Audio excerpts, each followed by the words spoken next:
Welcome back. Welcome back, family, to Hear Us Out. I am Renee, I'm Kyrie. and as always, thank you so much for being with us today. And for our longtime subscribers, thank you.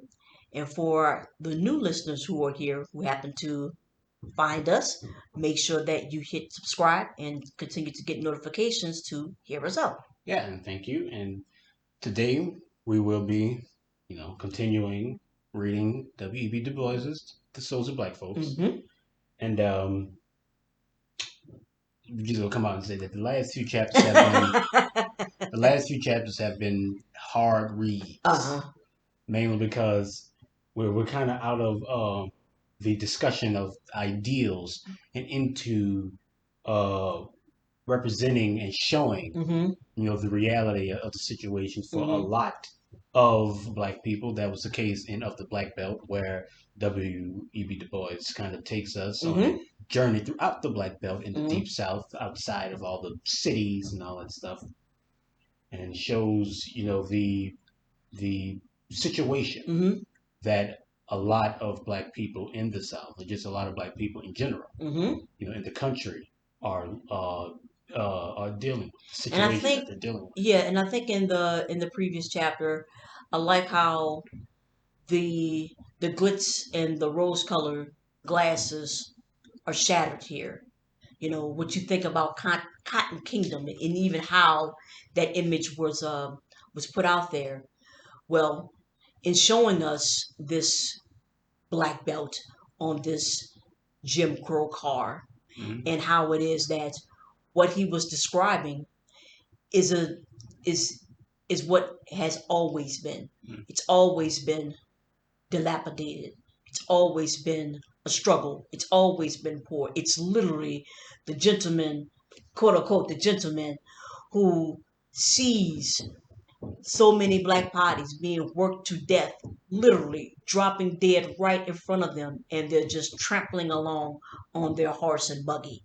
So I think in showing that, because even the even calling it, you know, the Egypt of the Confederacy, making it seem as if it was this high society, high tale, and what Du Bois, reveals to us is that it was nothing like that, and it never was anything like that. And so, yeah, that's where we are dealing with the stark reality of the black belt, the stark reality of the South, and And that does not that change does not change. in the chapter we're reading today Mm-hmm. of the quest of the Golden Fleece, Mm-hmm. where once again Du Bois kind of takes us on this journey, Mm-hmm. you know, but instead of a physical journey, this is more of a systemic one. Yeah. Mm-hmm. So yeah, let's get into it. Let's get into it. Start again. All right. Of the quest of the golden fleece. But the brute said in his breast, till the mills I grind have ceased, the riches shall be dust of dust, dry ashes be the feast. On the strong and cunning few cynic favors I will strew, I will stuff their maw with overplus until their spirits dies. From the patient and the low I will take the joys they know, that shall hunger after vanities and still and hungered go. Madness shall be on the people, ghastly jealousies arise. Brother's blood shall cry on brother up the dead in empty skies. Have you ever seen a cotton field white with the harvest, its golden fleece hovering above the black earth like a silvery cloud edged with dark green, its bold white signals waving like the foam of billows from Carolina to Texas across that black inhuman sea? I have sometimes half suspected that here the winged ram Chris, Chrysomalus left that fleece after which Jason and his Argonauts went vaguely wandering into the shadowy east 3,000 years ago. And certainly one might frame a pretty and not far-fetched analogy of witchery and dragon's teeth and blood and armed men between the ancient and the modern quest of the golden fleece in the Black Sea. And now the golden fleece is found, not only found, but in its birthplace woven. For the bum of the Hum. cotton, but the hum of the cotton mills in the newest and most significant thing in the New South today. All through the Carolinas and Georgia, away down to Mexico, rise these gaunt red buildings, bare and homely, and yet so busy and noisy withal that they scarce seem to belong to the slow and sleepy land. Perhaps they sprang from dragons' teeth. So the Cotton Kingdom still lives, and the world still bows beneath her scepter. Even the markets that once defied the parvenu have crept one by one across the seas, and then slowly and reluctantly, but surely, have started toward the Black Belt. To be sure, there are those who wag their heads knowingly and tell us that the capital of the Cotton Kingdom has moved from the Black to the White Belt, that the Negro of today raises not more than half of the cotton crop. Such men forget that the cotton crop has doubled and more than doubled since the era of slavery, and that, even granting their contention, the Negro is still supreme in a cotton kingdom larger than that on which the Confederacy builded its hopes. So the Negro forms today one of the chief figures in the great world industry, and this, for its own sake and in the light of historic interest, makes the field hands of the cotton country worth studying. We seldom study the condition of the Negro today honestly and carefully. It is so much easier to assume that we know it all, or perhaps, having already reached conclusions in our own minds, we are loath to have them disturbed by facts. And yet, how little we really know of these millions, of their daily lives and longings, of their homely joys and sorrows, of their real shortcomings and the meaning of their crimes. All this we can only learn by intimate contact with the masses, and not by wholesale arguments covering millions separate in time and space, and differing widely in training and culture. Today, then, my reader, let us turn our faces to the Black Belt of Georgia and seek simply to know the condition of the black farm laborers of one county there. Here in 1890 lived 10,000 Negroes and 2,000 whites. The country is rich, yet the people are poor. The keynote of the Black Belt is debt, not commercial credit, but debt in the sense of continued inability on the part of the mass of the population to make income cover expense. This is the direct heritage of the South from the wasteful economies of the slave regime.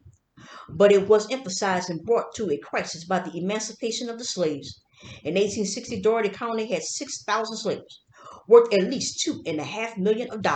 Its farms were estimated at 3 million, making 5.5 millions of property, the value of which depended largely on the slave system and on the speculative demand for land once marvelously rich, but already partially devitalized by careless and exhaustive culture. The war then meant a financial crash. In place of the 5.5 millions of 1860, there remained in 1870 only farms valued at less than 2 millions. With this came increased competition in cotton culture from the rich lands of Texas. A steady fall in the normal price of cotton followed, from about 14 cents a pound in 1860 until reached 4 cents in 1898. Such a financial revolution was it that involved the owners of the cotton belt in debt.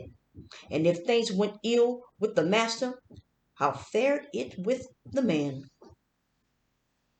The plantations of Dougherty County in slavery days were not as imposing and aristocratic as those of Virginia. The big house was smaller and usually one storied, and set very near the slave cabins. Sometimes these cabins stretched off on either side like wings, sometimes only on one side, forming a double row, or edging the road that turned into the plantation from the main thoroughfare. The form And disposition of the laborers' cabins throughout the Black Belt is to date the same as in slavery days. Some live in the half same cabins, others in cabins rebuilt on the sites of the old. All are sprinkled in little groups over the face of the land, centering about some dilapidated big house where the head tenant or agent lives. The general character and arrangement of these dwellings remain on the whole unaltered. There were in the county, outside the corporate town of Albany, about 1,500 Negro families in 1898. Out of all of these, only a single family occupies a house with 7 rooms. Only 14 have 5 rooms or more. The mass live in 1 and 2 room homes. The size and arrangement of a people's homes are no unfair index of their condition. If then we inquire more carefully into these Negro homes, we find much that is unsatisfactory. All over the face of the land is the 1 room cabin, now standing in the shadow of the big house, now staring in the dusty road, now staring at the dusty road, now rising dark and somber amid the green of the cotton fields. It is nearly always old and bare, built on rough boards, and neither plastered nor sealed. Light and ventilation are supplied by the single door and by the square hole in the wall with its wooden shutter. There is no glass, porch, or ornamentation without. Within is a fireplace, black and smoky, and usually unsteady with age.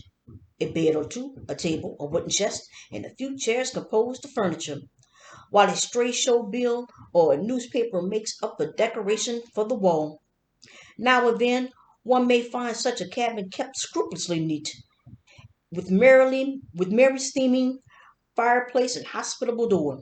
But the majority are dirty and dilapidated, smelling of eating and sleeping, poorly ventilated, and anything but homes. Above all, the cabins are crowded.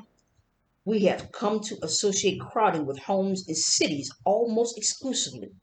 This is primarily because we have so little accurate knowledge of country life. Here in Dougherty County, one may find families of 8 and 10 occupying 1 or 2 rooms, and for every 10 rooms of house accommodation for the Negroes, there are 25 persons. The worst tenement abominations of New York do not have above 22 persons for every 10 rooms.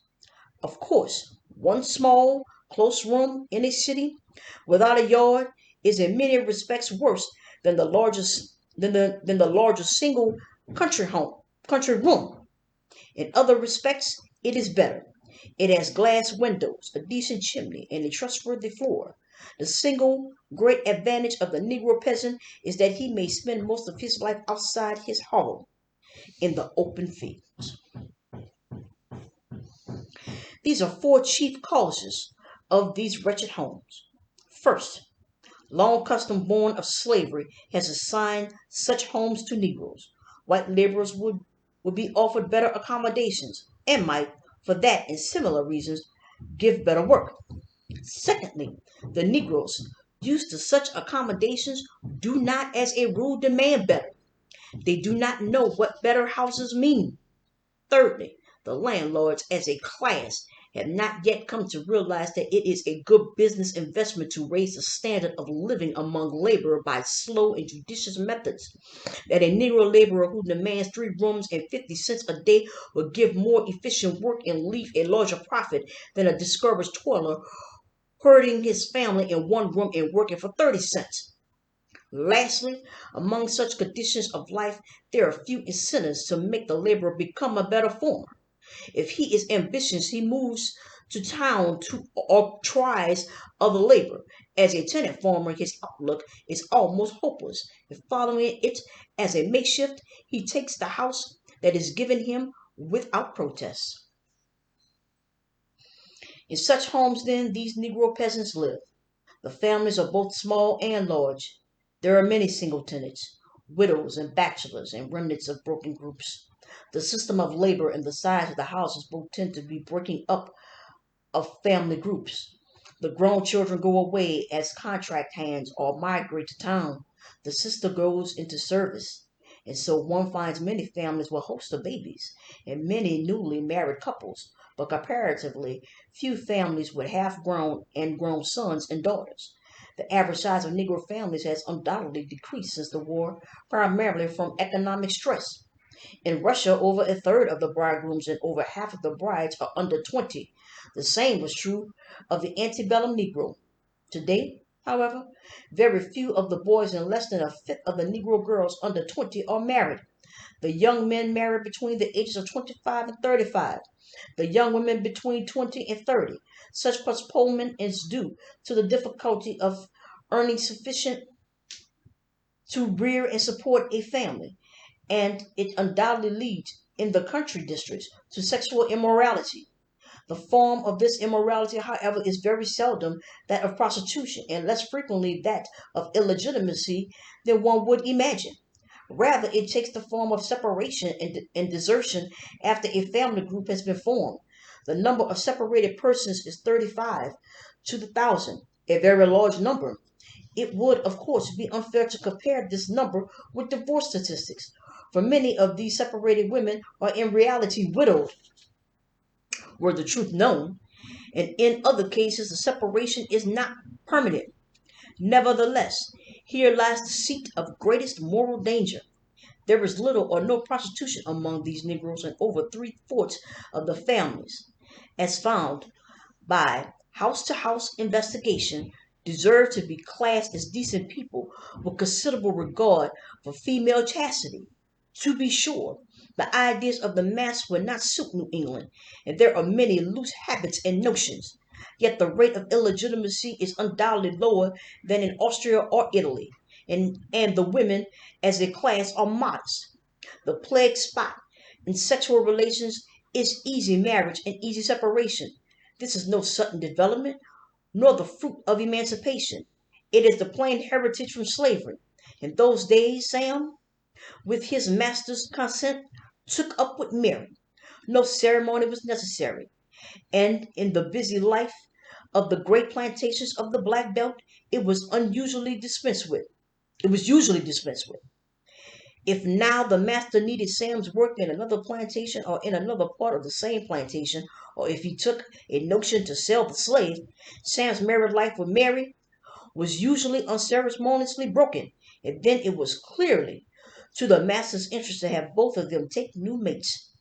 This widespread custom of 2 centuries has not been eradicated in 30 years. Today, Sam's grandson takes up with a woman without license or ceremony. They live together decently and honestly and are, to all intents and purposes, man and wife. Sometimes these unions are never broken until death, but in too many cases, families, quarrels, a roving spirit, a rival suitor, or perhaps more frequently the hopeless battle to support a family, lead to separation, and a broken household is the result. The Negro Church has done much to stop this practice, and now most marriage ceremonies are performed by the pastors. Nevertheless, the evil is still deep seated, and only a general raising of the standard of living will finally cure it. I just want to stop here for a moment Yeah. and say that so far what we've seen is something of a defense Mm-hmm. of the black community against this you could say this image Yeah, this that barrage, he is calls it loose notions that are out there. yeah Mm-hmm. that is pervasive Mm-hmm. about us, right? And that a lot of the economic failures and or moral Mm-hmm. improprieties that are seen inside of the black community are not indicative of black people themselves, Mm-hmm. which is an argument that we see, even to this day, Right. that we are just culturally inclined toward particular, behaviors that most others will find criminal and or immoral. Mm-hmm. That is not the case at all. Right.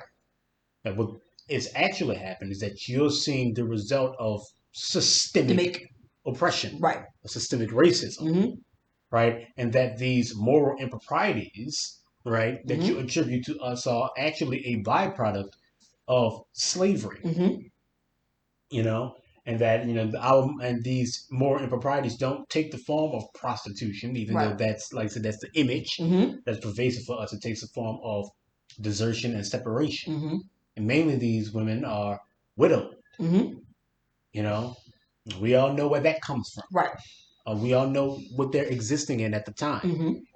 But there was this want then to try to just write all of this off as Mm-hmm. well. Black people are what they are, Yeah. and there's no helping them. Mm-hmm. But that's what he's doing. He's belaboring the point. Mm-hmm. He is doing his best to try to recontextualize it as a systemic issue because Mm-hmm. that's what it is. Right. You know, and so this is necessary at the moment to be able to actually get to what the conversation needs to be about, Mm-hmm. and that is how can we improve the system. Mm-hmm. And, as he's talked about many a times before, is that we need that is the primary thing Mm-hmm. for the country to Right. do. Our work isn't systemic. Our work is social. Whereas, but the country, Mm-hmm. has a hand in creating and disseminating, this particular ideal for what a black person is supposed to be. Mm-hmm. And we have to contend with that and all the systemic ramifications that come with that. So it is necessary that, like I said, if we're going to have an honest discussion about these things, that we acknowledge that there are, you know, moral improprieties Mm-hmm. that happen in the black community, that there are, economic failings that happen in the black community, but that these things are not indicative of us, Right. that they are indicative of the system we are existing in. Yes. Looking now at at the county black population as a whole, it is fair to characterize it as poor and ignorant. Perhaps 10% compose the well to do and the best of the laborers, while at least 9% are thoroughly lewd and vicious. The rest, over 80%, are poor and ignorant, fairly honest and well meaning, plotting, and to a degree shiftless, with some, but not great, sexual looseness. Such class lines are by no means fixed. They vary, one might almost say, with the price of cotton. The degree of ignorance cannot easily be expressed. We may say, for instance, that nearly two-thirds of them cannot read or write. This but partially expresses the fact they are ignorant of the world about them, of modern economic organizations, of the functions of government, of individual work and possibilities, of nearly all those things which slavery and self defense had led to keep them from learning. Much that the white boy imbibes from his earliest social atmosphere forms the puzzling problems of the black boy's mature years. America is not another world for opportunity to all her sons. It is easy for us to lose ourselves in details in endeavoring to grasp and comprehend the real condition of a mass of human beings. We often forget that each unit in the mass is a throbbing human soul, ignorant it may be, and poverty stricken, black and curious in limb and ways and thought, and yet it loves and hates, it toils and tires, it laughs and weeps its bitter tears, and looks in vague and awful longing at the grim horizon of its life. All this, even as you and I. These black thousands are not in reality lazy. They are improvident and careless. They are insistent on breaking the monotony of toil with a glimpse at the great town world on Saturday. They have their loafers and their rascals, but the great mass of them work continuously and faithfully for a return, and under circumstances that will call forth equal voluntary effort from few, if any, of the modern laboring class. Over 88% of them, men, women, and children, are farmers. Indeed, this is almost the only industry. Most of the children get their schooling after the crops are laid by, and very few there are that stay in school after the spring work has begun. Child labor is to be found here in some of the worst phases, as fostering ignorance and stunting physical development. With the grown man, But the grown men of the county there is little variety in work.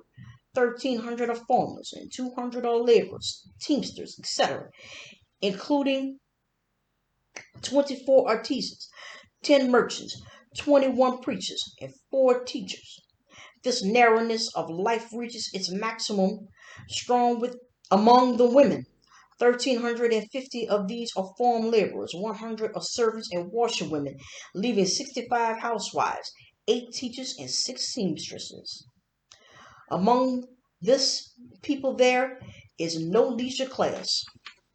We often forget that in the United States, over half the youth and adults are not in the world earning incomes, but are making homes, learning of the world, or resting after the heat of the strife. But here 96% are toiling, no one with leisure to turn the bare and cheerless cabin into a home, no old folks to sit beside the fire and hand down traditions of the past, little of careless happy childhood and dreaming youth. The dull monotony of daily toil is broken only by the gaiety of the thoughtless and the Saturday trip to town. The toil, like all form toil, is monotonous, and here there are little machinery and few tools to relieve its burdensome drudgery. But with all this, it is work in the pure open air, and this is something in a day where fresh air is scarce. The land on the whole is still fertile, despite long abuse. For 9 or 10 months in succession, the crops will come if asked. Garden vegetables in April, grain in May, melons in June and July, hay in August, sweet potatoes in September, and cotton from then to Christmas. And yet, on 2/3 of the land, there is but one crop, and that leaves the toilers in debt. Why is this? Away down the Basin Road, where the broad flat fields are flanked by great oak forests, is a plantation, many thousands of acres it used to run, here and there and beyond the great wood. 1,300 human beings here obey the call of one, where his were his in body and largely in soul. One of them lives there yet, a short, stocky man, his dull brown face seamed and drawn, and his tightly curled hair gray white. The crops? Just tolerable, he said, just tolerable. Getting on? No, he wasn't getting on at all. Smith of Albany furnishes him, and his rent is 800 pounds of cotton. Can't make anything on at that. Why didn't he buy land? Hm, take money to buy land. And he turns away. Free. The most piteous thing. Piteous. Piteous. Come on, Renee. The most piteous thing amid all the black ruin of wartime, amid the broken fortunes of the masters, the blighted hopes of mothers and maidens, and the fall of an empty empire, the fall of an empire. The most piteous thing amid all this was the black freeman who threw down his hope because the world called him free. What did such a mockery of freedom mean? Not a cent of money, not an inch of land, not a mouthful of victuals, not even ownership of the rags on his back. Free! On Saturday, once or twice a month, the old master before the war used to dole out bacon and meal to his Negroes. And after the first flush of freedom wore off and his true helplessness dawned on the freedman, he came back and picked up his hope. The old master still doled out his bacon and meal. The legal form of service was theoretically far different. In practice, taskwork or cropping was substituted for daily toil in games, and the slave gradually became a mediary, or tenant on shares, in name, but a laborer with indeterminate wages in fact. So yeah, like we talked about in the, let me go back through Yeah. the notes Mm-hmm. here of the dawn of freedom, which Mm-hmm. is chapter 2, Mm-hmm. on how the nation's answer to the Negro problem, right, Was to make them was work. yeah, to Yeah, put him back to work. put them back to work. Mm-hmm. And like he like so beautifully stated, is that when freedom, quote unquote, came, the black man threw down his hope. Mm-hmm. He threw down all those things that he considered to be a part of his enslavement Mm-hmm. and decided to be free, but he was free to nothing, as Martin Luther King had said. Yep. He was free to debt. Mm-hmm. He was free to hunger, Mm-hmm. and all of these things. And now, as his new situation dawned on him, his helplessness, as W.E.B. Du Bois states, dawned on him. There was only one option for him. There was only one option given to him. That's right. To go back to those farms and to pick up his tools and to continue his work, but not as a slave anymore, but as a mediator, right? And the whole situation, like we said before, was just slavery with extra steps, right? Because now, you're being, instead of being fed, you're being furnished, quote unquote, right? And it's all coming from the same place, and it's all benefiting the same people, and it's like, and like he said many times, free. This is what freedom was. This is what it was. This is what emancipation was.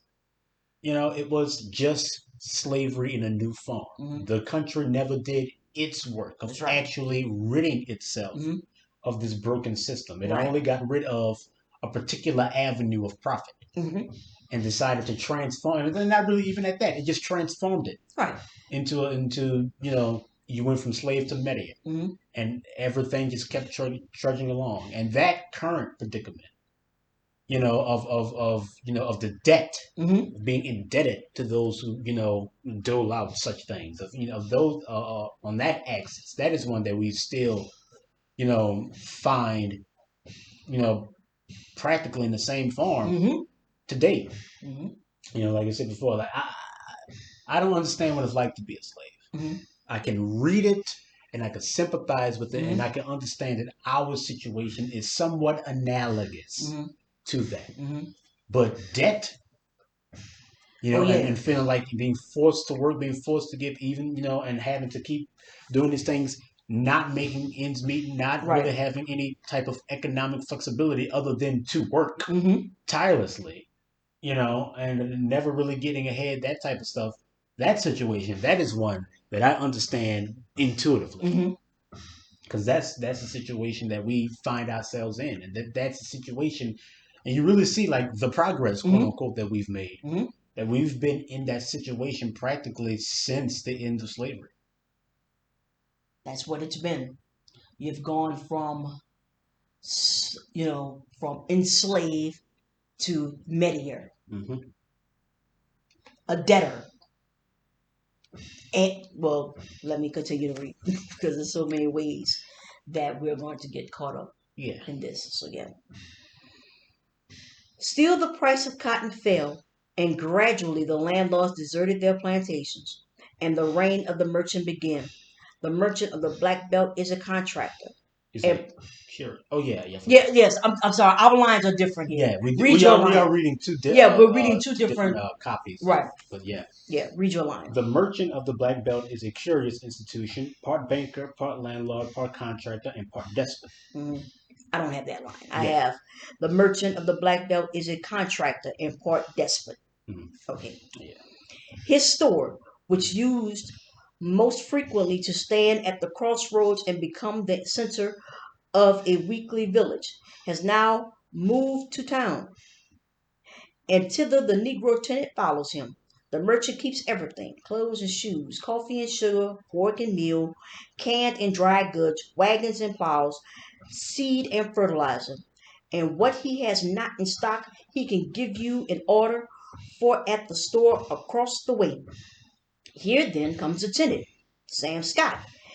After he has contracted with some absent landlord's agent for hiring 40 acres of land, he fingers his hat nervously until the merchant finishes his morning chat with Colonel Saunders and calls out, "Well, Sam, what do you want?" Sam wants him to furnish him, i.e., to advance him food and clothing for the year, and perhaps seed and tools, until his crop is raised and sold. If Sam seems a favorable subject, he and the merchant go to a lawyer, and Sam execute a chattel mortgage on his mule and wagon in return for seed and a week's ration. As soon as the green cotton appears above the ground, another mortgage is given on the crop every Saturday or at longer intervals. Sam calls upon the merchant for his rations. A family of five usually gets about 30 pounds of fat, side pork, and a couple of bushels of cornmeal a month. Besides this, clothing and shoes must be furnished. If Sam or his family is sick, there are orders on the druggist and doctor. If the mule wants shoeing, an order on the blacksmith, etc. If Sam is a hard worker and crops promise well, he is often encouraged to buy more sugar, extra clothes, perhaps a buggy, but he is seldom encouraged to save. When cotton rose to 10 cents last fall, the shrewd merchants of Doherty County sold 1,000 buggies in one season, mostly to black men. And I mentioned Mm-hmm. that the thing about the food, like the pork in the bushel, right? Uh, in particular slave marriages, pretty much all of them, they talk about the want of food and how much food that they were given. And Frederick Douglass he definitely spells it out in his own narrative. It's the exact same thing. You get your your your few pounds of pork, okay, and your bushel of the corn or whatever. That's it, Cornmeal. cornmeal. It's the exact same thing. And you You see, know. how the system works. Mm-hmm. Sam goes to the merchant Right. and asks if the merchant can furnish him, Mm-hmm. which is give him an advance on seeds and tools Mm-hmm. and food and Mm-hmm. clothing, right? So he can work the merchant's land, Mm-hmm. right? So the merchant hopefully Mm-hmm. accepts Sam's bargain and decides to furnish him with, Mm-hmm. and then they then go to a lawyer, and the lawyer sets up a mortgage Mm-hmm. for Sam, Right. right? A mortgage for Sam, Right. and then Sam then works the land, Mm-hmm. and as soon as the crop comes up, well, that crop is Right. mortgaged as well. Right. My God. Yeah. Keep going. And then, in the off chance that he does turn something approaching a profit, you know, he then puts all his money into furnishing himself, Mm-hmm. because Yeah. and I think he's not encouraged to save, quote Mm-hmm. unquote, and that's another thing. But one of the things is if the merchant sees that he is living in squalor, Mm-hmm. that he isn't furnishing himself, then the merchant might think that, oh, Sam is ungrateful. Right. He's ungrateful. Mm-hmm. So next thing you know, Sam's been put out. Right. And keep in mind that if one of his family members, wife, children, Mm-hmm. whatever, if they are to get sick, he has to pay for that. Mm-hmm. That doesn't come from the merchant. That comes from Sam. That's that the but if he doesn't have it, Mm-hmm. then of course he has to go back. This is why look, the seed you're already paying to be on the land, Mm-hmm. right? Then you're quote unquote you mortgage to get seeds, Mm-hmm. right? So one, two. Then if when the seed grows, the cotton, the bud, that gets mortgaged. Mm-hmm. You're in a no-win situation. That's right. And if you are to make any kind, this is throughout the year. Something happens. A hangnail. You get a cold. Somebody gets sick. Because back then it was different. You get sick. You know that comes out of that. That comes out of your pocket. That comes out of your profit. That doesn't come from The merchant. from the merchant. So yes, first of all, you can't save. Yeah. Understand the situation. You can't save anyway. There is no financial literacy here, and you have to budget your money. That's not what this is. That's not how Sam gets out of this. Sam never gets out of this. You can't. You can't get out of it. It is truly a truly predatory Right. business model that really leaves no room Mm-hmm. for the worker. Right. And there may be a bit more wiggle room today, but Mm-hmm. not much. It's still the same situation, Mm-hmm. right? Your insurance comes from your employer. Right. from how much you work, right? And if your insurers do cover it, Mm-hmm. and that is a mighty if, because most of the time they're looking for ways to not to. Yes, we So know this now already, right? it's coming, like you say, it's coming out of your pocket, Mm-hmm. right? You can't save. Mm-hmm. You've got mortgages, you've got rents, you've got electric bills and water bills and all the other bills that come upon Mm-hmm. with living a life. Mm-hmm. And then you tell, well, you have to live below your means. Well, how? Well, Well, below that means it's homelessness. yes. I mean, how below the Sam has to be. Better yet, even Today, yeah. even today, how below are you talking about here? There are folks living above their means here. That's the situation at hand. It is truly a no-win situation. Situation. And you're absolutely correct. And I can't tell you how many times this has been written about that when the merchant, fronts you or whatever. Because I Mhm. think even it doesn't matter that when they front you, and let's say I guess things are not looking the way It's that they supposed to think look, it's yeah. supposed to look. Well, that's because see, you're Mm-hmm. ungrateful. Mm-hmm. You understand me? And so, yeah, this is why, I guess Booker T. Washington, all of a sudden, he didn't understand why it is that, this particular family, Had like to spend money on had to spend money frivolous, on quote unquote. frivolous things. And he's like, why they only have one skillet? Why they growing this crop and not growing food? So I'm like, You can't do that. you can't do that. That's not their land. You're mortgaging their land. If your sharecropper, if your merchant Right. finds out that you're growing a different, Yeah. yeah, you could get taxed for that. Right. And First of yes, all, you it's not even yours. yeah. It's not yours. They come in, take all this, well, because like they said, like they took old boy's furniture as well. What you mean? You can't even see his furniture. Well, they did anyway. Mm-hmm. That's right. They'll take the food. They'll take the strawberries and the carrots or whatever it is that they grow. You can't do that. He already mentions that anyway about all Mm-hmm. the different crops. Well, why is that? Why is that they're growing only cotton? Mm-hmm. That's why. So yeah, like this is a no-win situation. And like I Mm-hmm. said, when we were reading this yesterday, we just you could feel like the Yeah, we were. mounting frustration. Yeah, Like, oh my god. But yeah, yeah, let's continue. yeah. So that's what they. The security offered for such transactions, a crop, a chattel mortgage, may at first seem slight, and indeed, the merchants tell many a true tale of shiftlessness and cheating, of cotton picked at night, mules disappearing, and tenants absconding. But on the whole, the merchant of the Black Belt is the most prosperous man in the section. So skillfully and so closely has he drawn the bonds of the law about the tenant that the black man has often simply to choose between pauperism and crime. He waives all homestead exemptions in his contract. He cannot touch his own mortgage crop, which the law puts almost in the full control of the landowner and the merchant.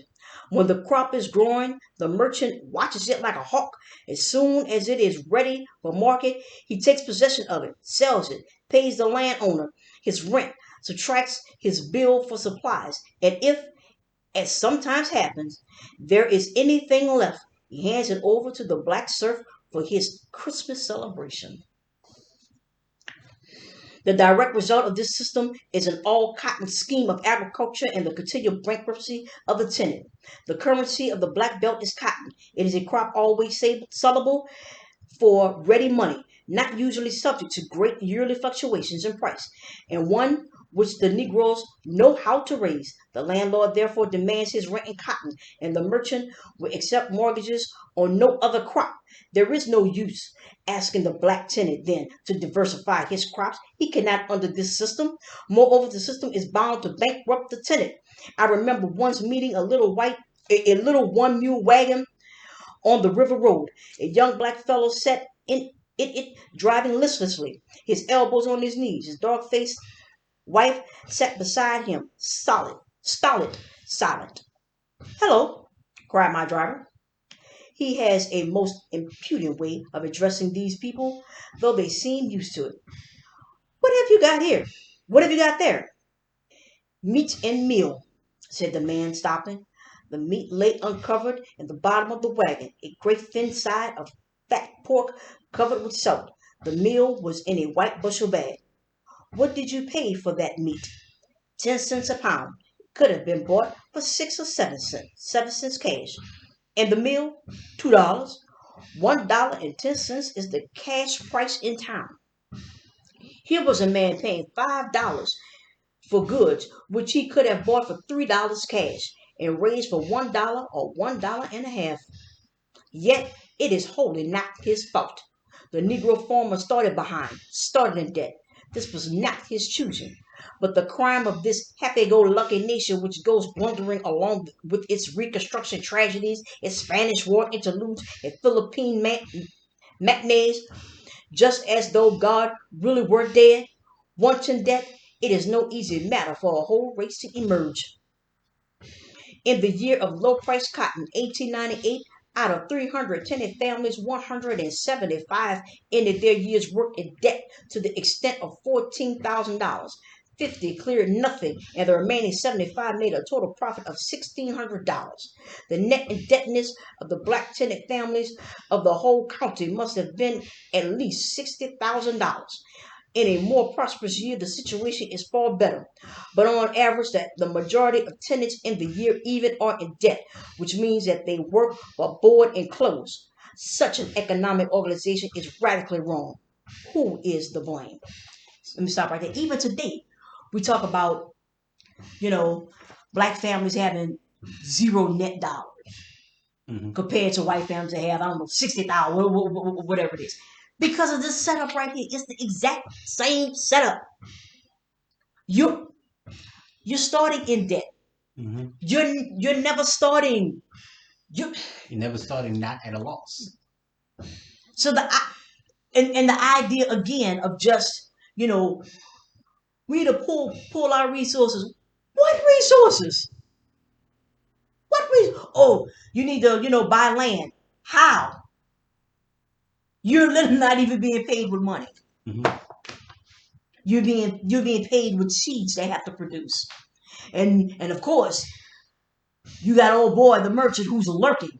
Uh-huh. The first sign that he see anything white out of there, here they go, they snatch it all up, and then they divvy all of the profits and whatever you get. If there's anything, you might get something. If right. They want to give it to you, right? Because you're at their mercy there, and they might decide to give it to you for Christmas, like it's some goddamn bonus.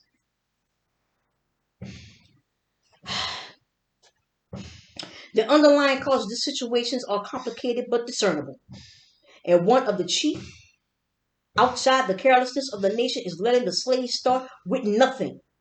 Is the widespread opinion among the merchant and employers of the black belt that only by the slavery of debt can the Negro be kept at work. Without doubt, some pressure was necessary at the beginning of the free labor system to keep the listless and lazy at work. And even today, the mass of the Negro laborers need stricter guardianship than most northern laborers. Behind this honest and widespread opinion, dishonesty and cheating of the ignorant laborers have a good chance to take refuge. And to all this must be added the obvious fact that a slave ancestry and a system of unrequited toil has not improved the efficiency of temper or the mass of black laborers, nor is this peculiar to Sambo. It has in history been just as true of John and Hans, of Jacques and Pat, of all ground down peasantries. Such is the situation of the mass of the Negroes in the black belt today, and they are thinking about it. Crime and a cheap and dangerous socialism are the inevitable results of this pondering. I see now that ragged black man sitting on a log, aimlessly whittling his stick. He muttered to me with the murmur of many ages when he said, "White man sit down whole year. Nigga work day and night and make crop. Nigga hardly gets bread and meal. White man sitting down gets all. It's wrong." And what do the better classes of Negroes do to improve their situation? One or two things. If any way possible, they buy land. If not, they migrate to town. Just as centuries ago, it was no easy thing for the serf to escape into the freedom of town life. Even so today, there are hindrances laid in the way of county laborers.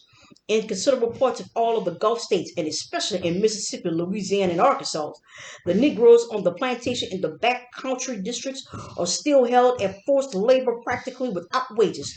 Especially is this true In districts where the farmers are composed of the more ignorant class of poor whites and the Negroes are beyond the reach of schools and intercourse with their advancing fellows. If such a peon should run away, the sheriff, elected by white suffrage, can usually be depended on to catch the fugitive, return him, and ask no questions. If he escapes to another county, a charge of petty thieving, usually true, can be depended upon to secure his return. Even if some unduly officious person insist upon a trial, neighborly com- Comedy. committee, come on, Renee, will probably make his conviction sure, and then the labor due the county can easily be brought by the master. Such a system is impossible in the more civilized parts of the South or near the large towns and cities. But in those vast stretches of land beyond the telegraph and the newspaper, the spirit of the 13th Amendment is sadly broken. This represents the lowest economic debts of the black American peasant, and in a study of the rising condition of the Negro freeholder, we must trace his economic progress from the modern serfdom. Even in the better ordered country districts of the South, the free movement of agricultural laborers is hindered by the migration agent laws. The Associated Press recently informed the world of the arrest of a young white man in southern Georgia who represented the Atlantic Naval Supplies Company and who was caught in the act of enticing hands from the turpentine form of Mr. John Greer. The crime for which this young man was arrested is taxed $500 for each county in which the employment agent proposes to gather laborers for work outside the state. Thus, the Negro's ignorance of the labor market outside his own vicinity is increased rather than diminished by the law of nearly every southern state. So this man went to jail. He was arrested for trying to entice people away from the farm with, I don't know, better wages. Yes. He went to people like, you can make more money at my farm. Right. And he got arrested and put in the jail. Like I said, all the ways that these other states, are trying to keep their black population in control. Right. In this perpetual serfdom. This man went to jail and was fined, $500 for every county he went to and made this sales pitch. And I mean, that's pitch, big bucks. That's big bucks, back there. And this pitch was come and work for me, and there'll be better conditions and better wages. And better wages. He went to jail behind that. That was the law. Like this is like, do you not see how rigged this is? Like just screwed from the beginning. But yeah, you continue. Yeah, but similar to such measures is the unwritten law of the back districts in small towns of the South, that the character of all Negroes unknown to the mass of the community must be vouched for by some white man. This is really a revival of the old Roman idea of the patron under whose protection the new made freeman was put. In many instances, this system has been of great good to the Negro, and very often under the protection and guidance of the former master's family or other white friends, and freemen progressed in wealth and morality. But the same system has in other cases resulted in the refusal of whole communities to recognize the right of the Negro to change his habitation and to be master of his own fortunes. A black stranger in Becker County, Georgia, for instance, is liable to be stopped anywhere on the public highway and made to state his business to the satisfaction of any white interrogator. If he fails to give a suitable answer or seems too independent or sassy, he may be arrested or summarily driven away. Or you could be shot jogging. Because somebody thought, you don't belong here, and citizens arrest. That type of stuff stems from this. Even your what credit reports, that type of stuff, that comes from this. That's what this is born from. Thus, it is that in the country districts of the South, by written or unwritten law, peonage, hindrance to the migration of labor, and a system of white patronage exists over large areas. Besides this, the chance for lawless oppression and illegal exaction, is vastly greater in the country than in the city. And nearly all the more serious race disturbances of the last decade have arisen from disputes in the county between master and man, as for instance the Sam Hoes affair. As a result of such a situation, there arose first the Black Belt, And second, the migration to town. The Black Belt was not, as many assumed, a movement towards fields of labor under more congenial, over more genial climatic conditions. It was primarily a huddling for self protection, a massing of the black population for mutual defense in order to secure the peace and tranquility necessary to economic advances. This movement took place between emancipation in 1880. It only partially accomplished the desired results.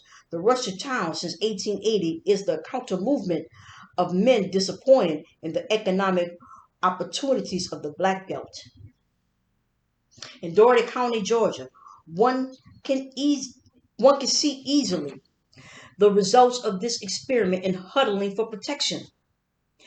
Only 10% of the adult population was born in the county, and yet the blacks outnumber the whites 4 or 5 to 1. There is undoubtedly a security to the blacks in their very numbers, a personal freedom from arbitrary treatment, which makes hundreds of laborers cling to Doherty in spite of low wages and economic distress. But a change is coming, and slowly but surely, even here, the agricultural laborers are drifting to town and leaving the broad acres behind. Why is this? Why do not the Negroes become landowners and build up the black landed peasantry, which has for a generation and more been the dream of philanthropists and statesmen? To the car window sociologist, to the man who seeks to understand and know the South by devoting the few leisure hours of a holiday trip to unraveling the snarl of centuries, to such men very often the whole trouble with the black field hand may be summed up by Aunt Ophelia's words: shiftless. They have noted repeatedly scenes like one I saw last summer. We were riding along the high road to town at the close of a long hot day. A couple of young black fellows passed us in a mule team with several bushels of loose corn in the ear. One was driving, listlessly bent forward, his elbows on his knees, a happy-go-lucky, careless picture of irresponsibility. The other was fast asleep in the bottom of the wagon. As we passed, we noticed an ear of corn fall from the wagon. They never saw it. Not they. A rod farther on, we noted another ear on the ground. And between that creeping mule and town, we counted 26 ears of corn. Shiftless? Yes, the personification of shiftlessness. And yet, follow those boys. They're not lazy. Tomorrow morning, they'll be up with the sun. They work hard when they do work, and they work willingly. They have no sordid, selfish, money getting ways, but rather a fine disdain for mere cash. They'll loaf before your face and work behind your back with good natured honesty. They'll steal a watermelon and hand you back your lost person tax. Their great defect as laborers lie in their lack of incentive to work beyond the mere pleasure of physical exertion. They are careless because they have not found that it pays to be careful. They are improvident because the improvident ones of their acquaintances get on about as well as the provident. Above all, they cannot see why they should take unusual pains to make the white man's land better, or to fatten his mule, or save his corn. On the other hand, the white landowner argues that any attempt to improve these laborers by increased responsibility or higher wages or better homes or land of their own would be sure to result in failure. He shows his northern visitors the scarred and wretched land, the ruined mansions, the worn out soil and mortgaged acres, and says, "This is Negro freedom."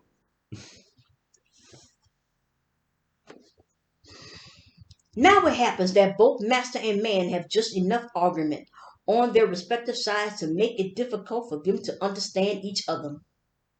The Negro dimly personifies in the white man all his ills and misfortunes. If he is poor, it is because the white man sees the fruit of his toil. If he is ignorant, it is because the white man gives him neither time nor facilities to learn. And indeed, if any misfortune happens to him, it is because of some hidden machinations of white folks.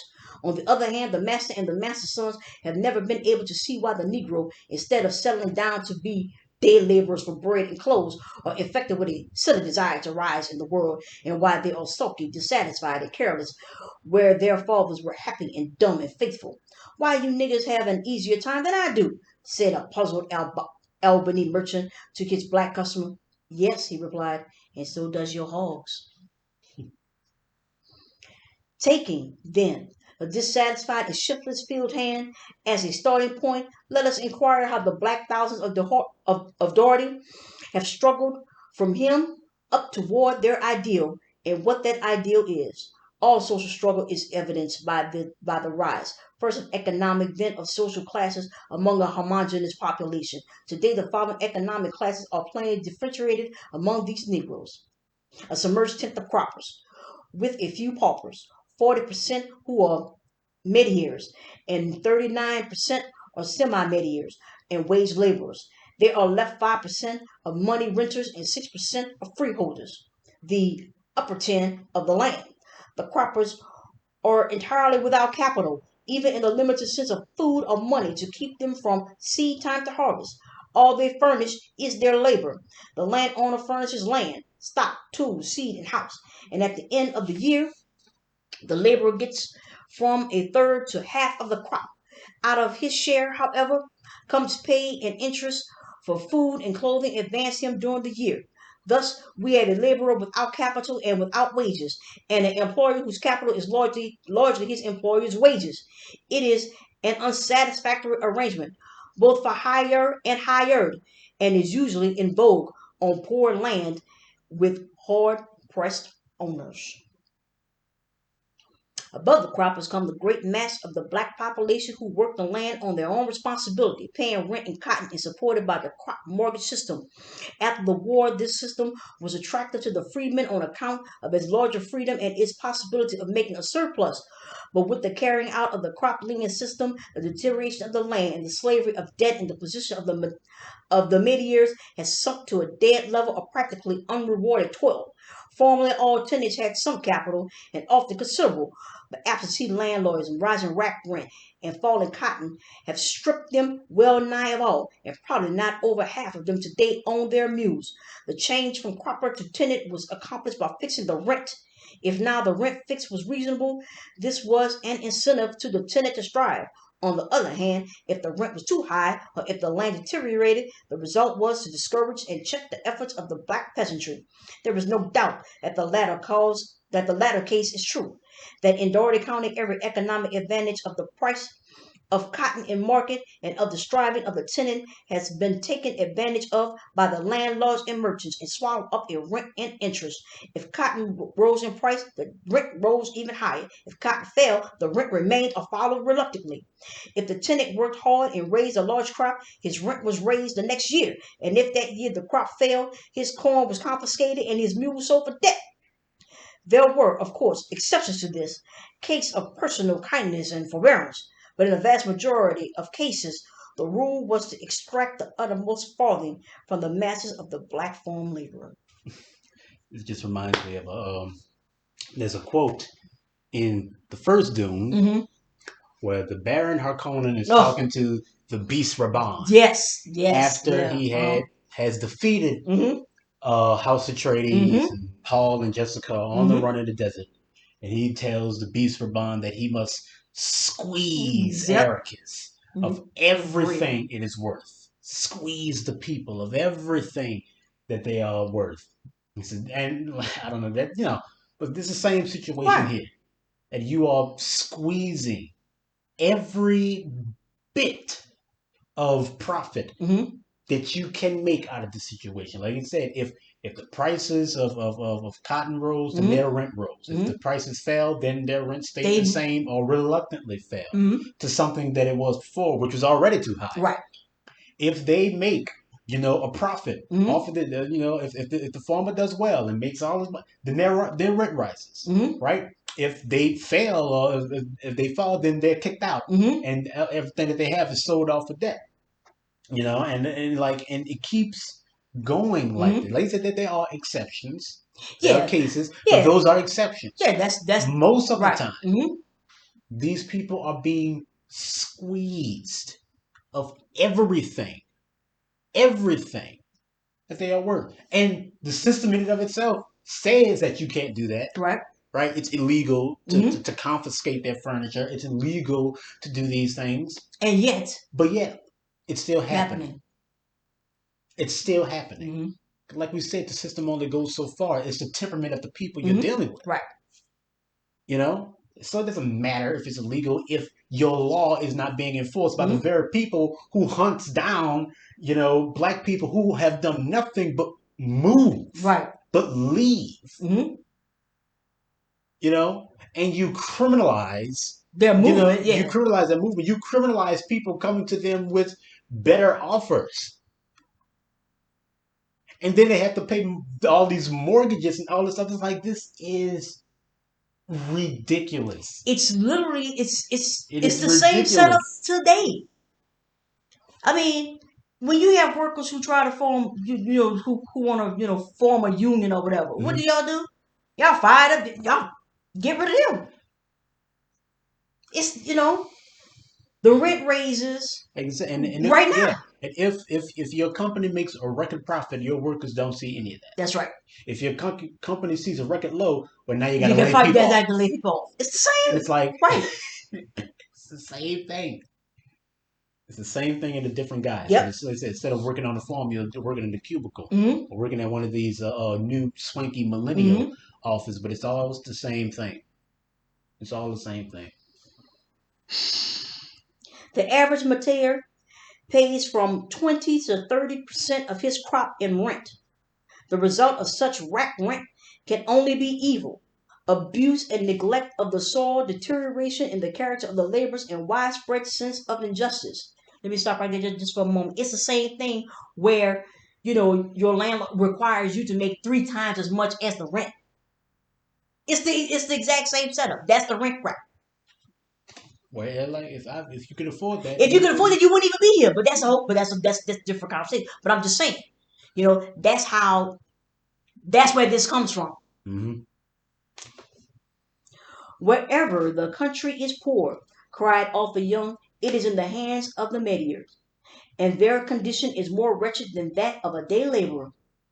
He was talking of Italy a century ago, but he might have been talking of Doherty County today, and especially is that true today, which he declares was true in France before the Revolution. The Mediers are considered as little better than menial servants, removable at pleasure and obliged to conform in all things to the will of the landlords. On this low plane, half the black population of Doherty County, perhaps more than half of the black millions of this land, are today struggling. A degree above these, we may place those laborers who receive money wages for their work. Some receive a house and perhaps a garden spot. The supplies of food and clothing are advanced, and certain fixed wages are given at the end of the year, varying from $30 to $60, out of which the supplies must be paid for with interest. About 18% of the population belong to this class of semi-materials, while 22% are laborers paid by the month or year and are either furnished by their own savings or perhaps more usually by some merchant who takes his chances of payment. Such laborers receive from 35 to 50 cents a day during the working season. They are usually young unmarried persons, some being women, and when they marry, they sink to the class of mediators, or more seldom become renters. The renters for fixed money rentals are the first of the emerging classes and form 5% of the families. The sole advantage of this small class is their freedom to choose their crops and the increased responsibility which comes through having money transactions. While some of the renters differ little in condition from the mediators, yet on the whole they are more intelligent and responsible persons and are the ones who eventually become landowners. Their better character and greater shrewdness enable them to gain, perhaps to demand, better terms in rent forms varying from 40 to 100 acres, bear an average rental of about $54 a year. The men who conducted such farms do not long remain renters. Either they sink to materials or with successful series of harvests rise to be landowners. It's sort of like the stitch that they do now. It's all big. It's luck. It's luck. Most of the time, you fail. That's what the average is. Yeah, the average that is fail. But you could get lucky. You could get lucky. You could hit that lottery. Mm-hmm. In 1870, the textbooks of Doherty report no Negroes as landholders. If there were any such at the time, and there may have been a few, the land was probably held in the name of some white patron, a method not uncommon during slavery. In 1875, ownership of land had begun with 750 acres. 10 years later, this land increased to over 6,500 acres, to 9,000 acres in 1890 and 10,000 in 1900. The total of such property has in this same period risen from $80,000 in 1875 to $240,000 in 1900. These two circumstances complicate this development and make it in some respects difficult to be sure of the real tendencies.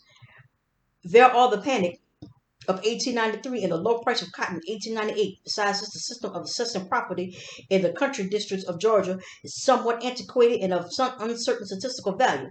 There are no assessors, and each man makes a sworn return to a tax receiver. Thus, public opinion plays a large part, and the returns vary strangely from year to year. Certainly, these figures show the small amount of accumulated capital among the Negroes and the consequent large dependence of their property on temporary prosperity. They have little to tide over a few years of economic depression and are at the mercy of the cotton market far more than the whites. And thus the landowners, despite their marvelous efforts, are really a transient class, continually being depleted by those who fall back into the class of renters or mid-years, and augmented by newcomers from the masses. Of the 100 landowners in 1898, half had bought their land since 1893, a fourth between 1890 and 1893, and a fifth between 1884 and 1890, and the rest between 1870 and 1884. In all, 185 Negroes have owned land in this county since 1875. Basically, if you own your stuff, your land will be depreciated because you're the owner. This is not anything new. Black folks deal with this to this very day. You know, say this isn't old. Yeah, well, yes, this isn't old. Correct. Right? How many times have you all heard about a black couple? They own a piece of property. Now they want to sell their house. Okay, they have a price in mind that they think that the house is going to go for, and somebody comes in here and assess the property. An appraiser comes in and appraises the house at $150,000, $200,000 less than what they thought. So what does the black person does? They have their white friend, somebody from work or whoever, somebody white, who will come in and pose as the owner of the property. The assessor will come back.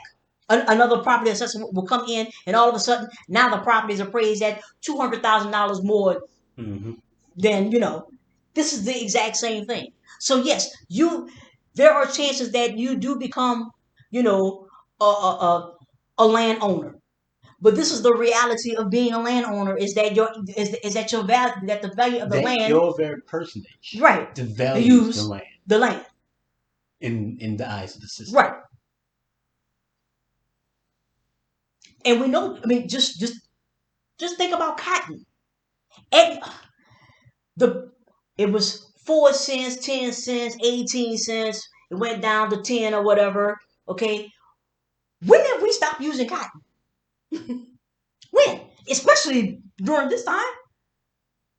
The reason why there was that the cotton was devalued is because black hands were not having to be paid for it.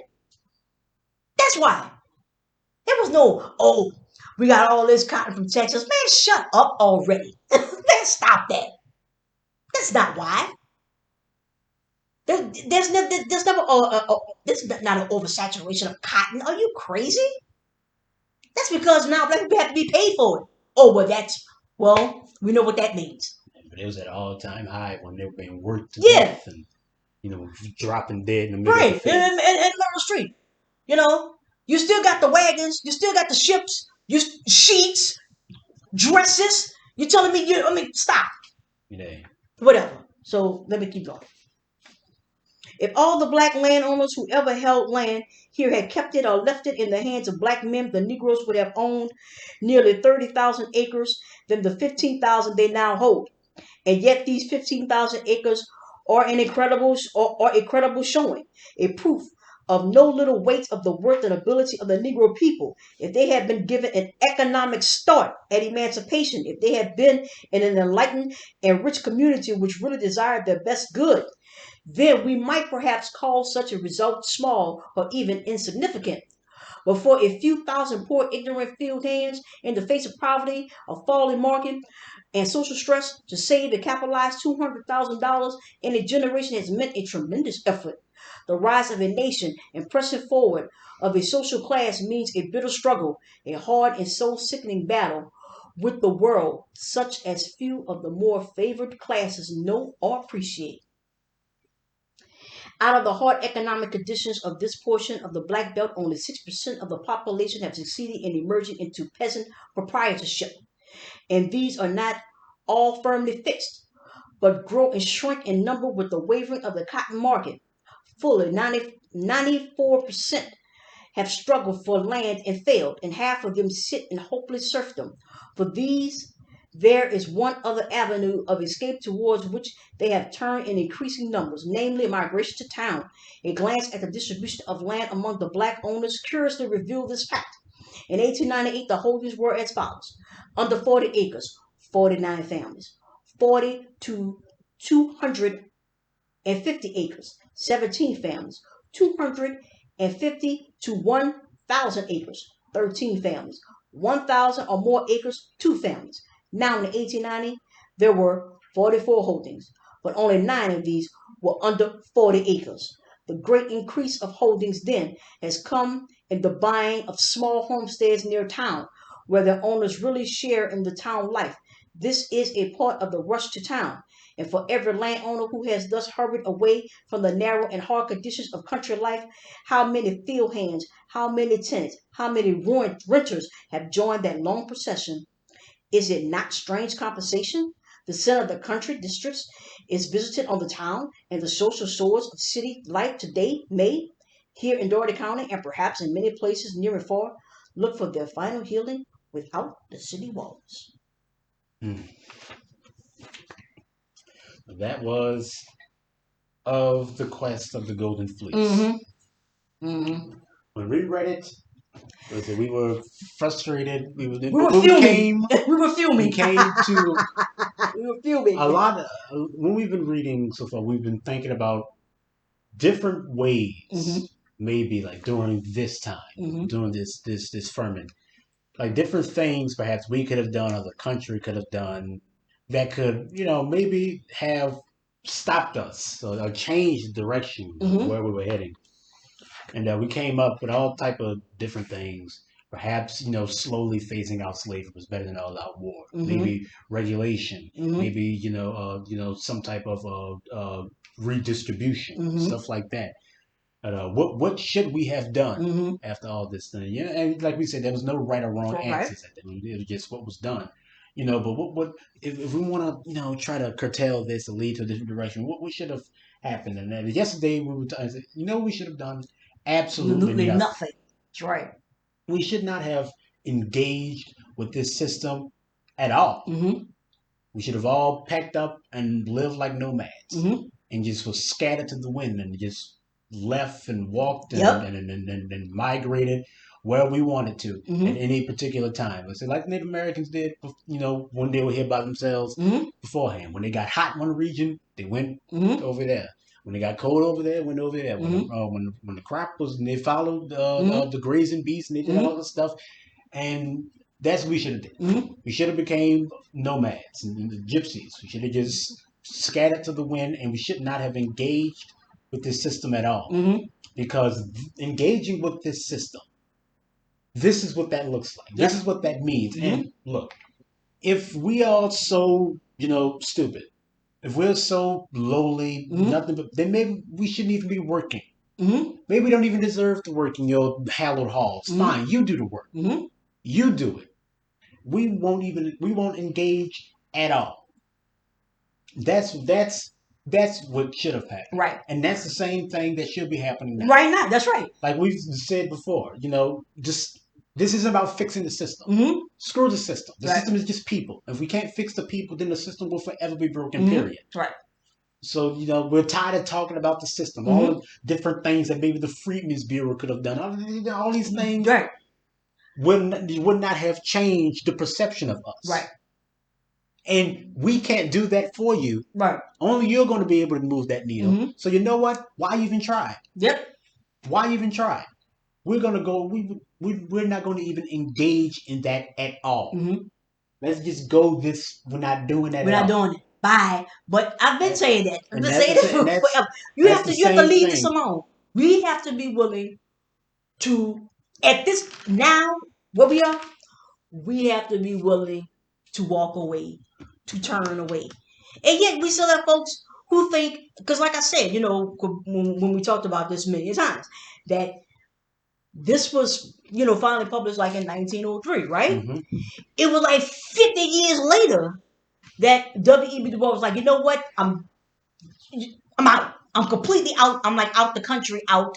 And we know the circumstances that happened, in regards to him leaving. But that's what you are going to have to walk away.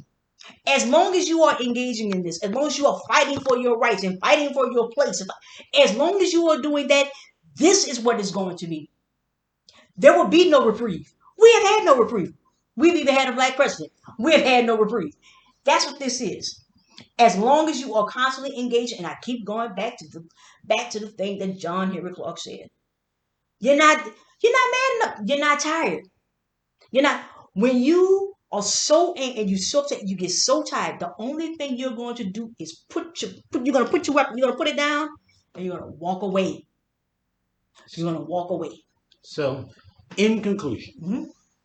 these last few chapters, especially the black belt, and now the quest of the golden fleece, Mm-hmm. has shown us the reality Mm-hmm. of our questing, of our chasing, Mm-hmm. of our running after personage and a manhood being able to be represented in this system. Mm-hmm. That this is what it comes at the cost of, and the system will always do what it needs to do to maintain itself. Mm-hmm. It doesn't really care about us or anyone who finds themselves caught up in it. Mm-hmm. And the system isn't some far off thing. It's us. Right. It's And people. we have Right. allowed for this you could say this carelessness to become the root Mm-hmm. of innovation, to become the thing that drives quote unquote our progress. Mm-hmm. Quote unquote. Yes. But it's always going to end up, with people looking at themselves, looking at, what they're forced to live with and all the things that are happening in the world and saying, how did we get here? How did we get here? And it's because we constantly take part in a system that shows itself to be, criminogenic, to be, is not broken. Mm-hmm. Our It works system just isn't fine. broken. Right. It works just fine. It's working, and Mm-hmm. it is working for the people it is meant to work for. Mm-hmm. There's nothing wrong with the system. Mm-hmm. This is the way it's supposed to be. You can try to correct it. You can try to be better represented in it. You can do all these things, but this is the system. The merchant and the peasant. Mm-hmm. This is the system. This is the way it's been. And if we actually want something different, then as W.E.B. Du Bois pointed out in Of the Wings of Atlanta, and then we have to divorce our aim and our striving for freedom and liberty from the pursuit of wealth. Mm-hmm. Because wealth precludes all others. It precludes your freedom. Mm-hmm. It precludes your liberty. All there is wealth at that point. And you don't even get that. Nope. So yeah. So if you have any questions or comments, leave them in the comments. And once again, thank you for hearing us out. Thank you.